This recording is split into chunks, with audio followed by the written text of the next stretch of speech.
چیزایی که دارین میگین دلیل کافی برای طلاق نیست خانم. اگه دلیل دیگه دارین بفرمایید. چه دلیل دیگه؟ شوهرتون معتاد باشه، کتکتون بزنه، خرجی نده. نه خیر، ایشون نه معتاده نه مشکلی داره، خیلی هم آدم خوب و سالمیه. پس برای چی میخواد طلاق بگیره؟ برای اینکه ایشون نمیخواد با من بیاد. همین الان ایشون بگه میاد، من همین الان رضایت میدم، دیگه دادخواستمو پس میگیرم. حاضری بیای؟ نه خیر، من حاضر نیستم.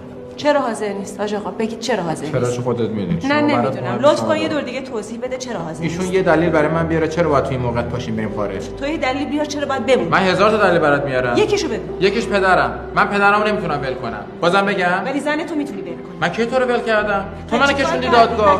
تو برای من دادخواست طلاق فرستادی، من کشوندی اینجا از زندگی من انداختی. برو، این اسمش ول کردن نیست حاج آقا. همین الان نگفت اگه میخواد بره. بله الانم میگم وقتی نمیخوای با من زندگی کنی، من به زور که نیاوردمت، به زور میخوام نگرت دارم. برو.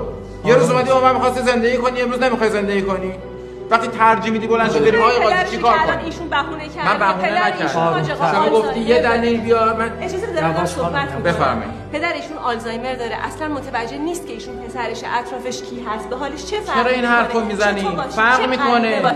اون میفهمه که تو پسرشی؟ من که میفهمم اون پدرمه.